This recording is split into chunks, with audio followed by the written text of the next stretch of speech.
Baik, di sini saya akan menjawab soal-soal yang diberikan dosen saya kepada saya. Itu soal-soal ujian akhir semester genap tahun 2020-2021. Nama Zakaria Agus, NIM 1110416900, kelas A2 pagi, Makul Manajemen Pemasaran Internasional, hari tanggal Jumat 23 Juli 2021, semester 4, waktu 13.00 sampai 15.00. Dosen Adi Mursalin, SEMM. Jawab soal bagian A. Ya, selalu hadir karena pemasaran mempengaruhi hampir semua aspek kehidupan kita sehari-hari, karena beberapa khususnya mungkin sangat menarik untuk para mahasiswa ketika kita memutuskan untuk mengikuti, namun tidak relevan dalam dunia nyata. Nomor 2 yaitu 14 kali. Nomor 3, mengikuti semua kegiatan perkuliahan selama proses belajar mengajar melalui GC dan materi yang diberikan melalui YouTube.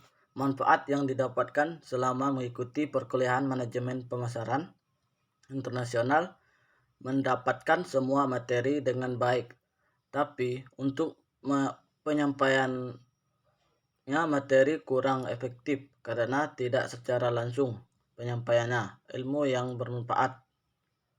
Nomor 4, meringkas dan membuat PowerPoint dari menonton video. Nomor 5, kesannya kurang efektif. Alangkah lebih baiknya tatap muka. Jadi kesempatan atau waktu penyampaian materi lebih luas. Kalau kuliah daring ini terkadang ada hambatan seperti jaringan kurang baik, tiba-tiba kuota internet habis, media yang diberikan seperti GC, YouTube. Jawab soal bagian B. Yang pertama, karena budaya dijadikan sebagai jati diri dalam berinteraksi dengan masyarakat internasional.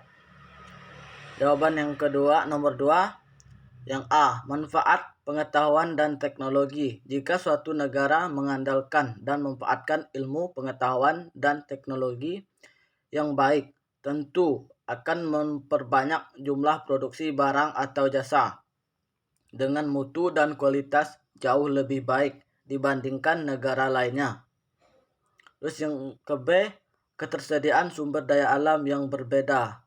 Faktor pendorong terjadinya perdagangan internasional selanjutnya adalah adanya perbedaan kekayaan sumber daya alam. Setiap negara pasti memiliki perbedaan kondisi geografis yang menyebabkan terjadinya perbedaan kekayaan sumber daya alam. Yang C, belajar berdasarkan tren dan gaya hidup. Tren dan gaya hidup juga bisa menjadi salah satu faktor yang mendorong terjadinya perdagangan sosial. Misalnya, ada orang yang menyukai produk fancy show yang bermerek ternama luar negeri daripada produk dalam negeri. Yang D, ekspansi pasar untuk pembesar keuntungan. Salah satu faktor pendorong suatu negara untuk melakukan perdagangan internasional adalah ekspansi pasar dan pembesar keuntungan. Ketika membicarakan soal perdagangan, tentunya akan ada yang namanya keuntungan dan kerugian. Yang E, plus minus produk yang suatu negara ada kalanya suatu negara melakukan produksi barang tertentu secara besar-besaran karena adanya faktor lain yang mendukung sehingga menimbulkan kelebihan produk. Nomor 3, yang A, perbedaan mata uang antara negara pengekspor dengan pengimpor. Terus yang B, adanya kebijakan impor yang dilakukan suatu negara. Yang C, perbedaan bahasa antara negara pengekspor dengan pengimpor. Yang D, adanya pengenaan bea masuk yang tinggi. Yang E, adanya perbedaan tertentu atau peraturan.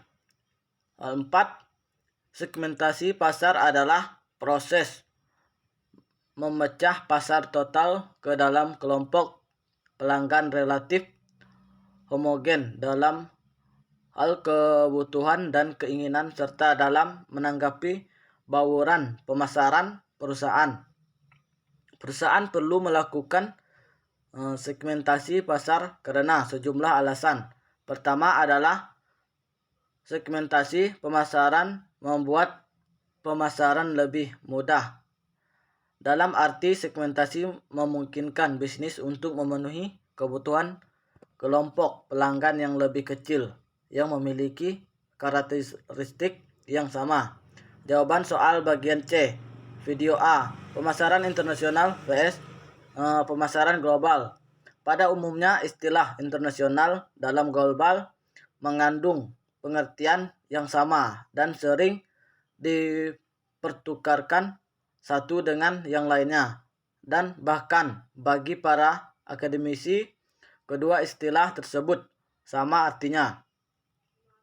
Maknanya, peluang pasar di dalam akan selalu terbuka untuk semua pengusaha, termasuk pasar ekspor produk, wawasan, dan pengetahuan, di mana kita dapat memahami cara memasarkan produk serta aturan untuk berjualan di pasar luar negeri.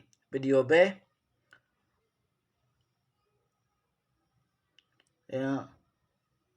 Lingkungan budaya global dan perilaku konsumen dalam pemasaran global. Kita harus mengetahui pengaturan budaya dan harus menyiapkan diri untuk beradaptasi dengan lingkungan budaya global di wilayah setempat. Maknanya lingkungan budaya global memainkan peran penting, bahkan dapat dikatakan menentukan dalam mempengaruhi kecepatan tinggi perubahan di seluruh dunia. Wawasan dan pengetahuan di mana kita harus bisa beradaptasi dengan budaya global seperti perilaku konsumen di setempatnya. Baik, sekian dulu penjelasan saya. Kurang dan lebihnya mohon maaf.